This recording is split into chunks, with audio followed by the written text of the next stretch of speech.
Okay, let's take a look at the stream here on Google Classroom. So this is always the main page that you come to when you open Google Classroom. And first off, you should take note, this code here is the code that you will share with your students for them to join the Google Classroom. So you can either share this on the syllabus or just display this up on the board the first day of class, and they can join with that code. You can also email them the link if they're not at school, but usually what I do is I just put this code up at the first day of class and say, join this Google Classroom. I also write it on their syllabus. So that is an important thing, and it's always going to be here on the main page. The other thing that's, call it a customization thing, is this button here for customize. In there, you can select themes. So you can upload your own pictures if you like. I usually don't monkey with that. Google has a lot of great templates here. It just gives your thing a different look. You can go search through all their templates here and pick one and use that. You can even then change the color of the template or theme color if you wish. That will determine some of the colors in the background and stuff for your Google Classroom. So here you'll see it change those letters to green. I chose green as that. If I was to choose, say, purple, all of that would be purple. So that's just some of the customized stuff there, which I like to put a different picture in the background for each of my classes. Just also helps me see them a little differently, because if you look on the main page here, you'll see there is looks a little bit different there with this canoe thing. So I like to have a different one for each of my classes, if not each of my classes for each class, Spanish 1 or Spanish 2. You'll see here this year I went with the same background, same theme for all my Spanish 1s, and all my Spanish 2s. I kept them the same. But that just when I visually looked at it, I said, oh, these are my Spanish 1s, these are my Spanish 2s. So that's an advantage to doing that. But again, somewhat of a personal preference thing.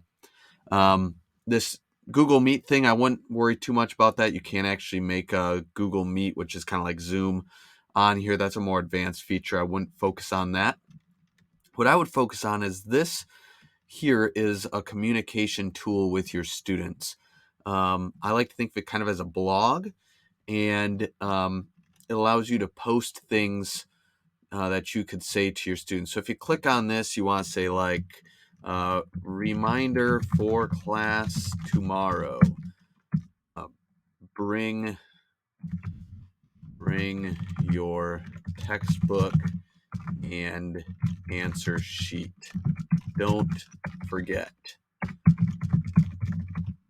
you want to do that, you can do bold. They've now got all these text features, bullet list, all of those things. And then you hit post, and then all of your students will see it. So that's really nice, a nice feature there. This little button here, if you have something from another class that you want to post, say you've got it in multiple classes, you can go and select the class that you posted it in previously, and you can post it. So I'm reusing this from this date here. Just so you know, you can attach things. Google Drive, you can upload pictures, which pictures now will show up in the stream. So GIFs or GIFs, those will show up. The display image here, if it says that, it'll show up big. You can do links, you can do YouTube videos. Any of that stuff can get attached here. But these are not assignments. These are just communications with your classes. One thing I would note is in here you can actually schedule things. So if I was to reuse like something like this, I can say I don't want them to see it now, I want to see it tomorrow. I could go and instead of posting, I click this. So if I just click post, it will automatically post. If I click this caret next to it, I can go to schedule, and I can schedule a date and a time. I can also schedule for multiple classes. So if I were to click multiple classes, I could then go to schedule, and I could schedule this to multiple classes. So you don't have to go into each class and do it. You can post or schedule to multiple classes. So if I just click post, this would show up in all of those classes. The other nice thing with these posts, now this you can't do in scheduling or with multiple classes, but say I want to just send this visual to one student, I could go into this here. If I had students, I could deselect all students and go just select the students I want to send it to. So that's really helpful if you've got a student who's struggling and you want to send them a little extra encouragement or something like that. You can go and just send something to them. A little, I know you're working hard, keep it up. Here's a little helpful thing for you. So if I were to post that, again, that would show up on the stream here. So this is just a running blog of info, and students can comment on it, or I can comment there. Now, there are a few settings for this that are important. So if you go up to this gear icon and click it, there are different things. So here, if you wanted to change class name and stuff, all that you set up originally, you can have that.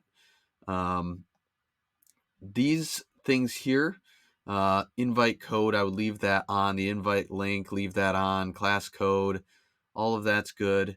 Class view, we're all good with that. You don't have to mess with that. But when it comes to the stream here, you've got this option. Students can post and comment. This here, up to you a little bit. If you have this, students can post and comment. It means that they can make original posts on that stream, like they can make their own blog posts, which as a communication tool might be nice. But if you want to limit that, you can just make it where they can comment only on posts you make.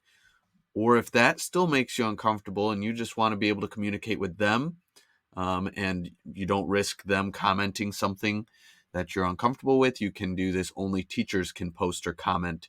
In my experience, I've never had a student abuse this. I usually leave it as can post and comment. Usually if they post something, it's kind of humorous or something like that. Makes good classroom interaction.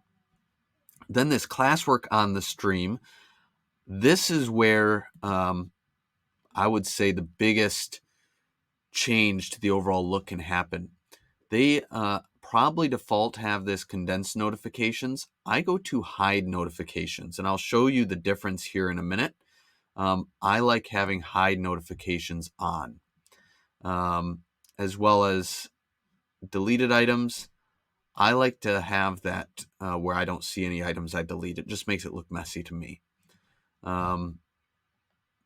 If you want that Google Meet link, if you ever need it, this is where you generate that link. Grading. There's a couple things I mentioned. The grade book, you don't have to use that, but there are some nice things in here. So overall grade calculation, again, I don't monkey with that, but what I do like is I like this grade categories. And this doesn't really need to have anything for the grade book, but it is nice within the classwork section of gradebook, which I'll show in a minute. So the grade category could be things like, assessments. If you have different sections in your facts gradebook, this is nice if you can match it up. So say it's like assessment, homework, and like maybe quizzes. Those are my categories.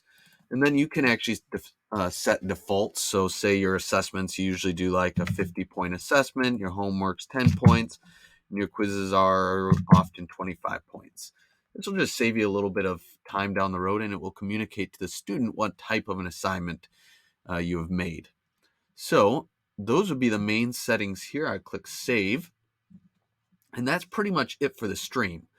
But let me just show you the difference and what it looks like if you have that notifications turned on. So this is what it looks like without the notifications turned on. Now, I'm going to go post some assignments a second, and I'll just show you what this would look like in a bit more of a developed Google Classroom. All right, so now if I were to turn on that notifications, so if we were in here and we had show condensed notifications, so this is the default. You would see I posted a few assignments in the assignment just so that these would show up. There will be a post here with every new assignment, which may seem nice, but the problem is it starts looking very cluttered, and some of the things that you actually wanted them to see that you posted start getting all cluttered in with all of these different posts, because sometimes you post 3 or 4 things in a row, maybe 5 things, and then the next day you post things, and it just gets all of these little things here. It's even worse if you have on the attachments and details. That actually then shows even more information here with all the assignment details here. It just really clutters this up. It's not my jam. I'm not huge on that. Students kind of like this maybe because they can see all their assignments.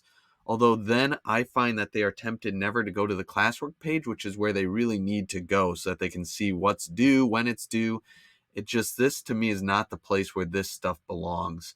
So I like to have those all turned off. That's again, classwork on the stream, hide notifications, save.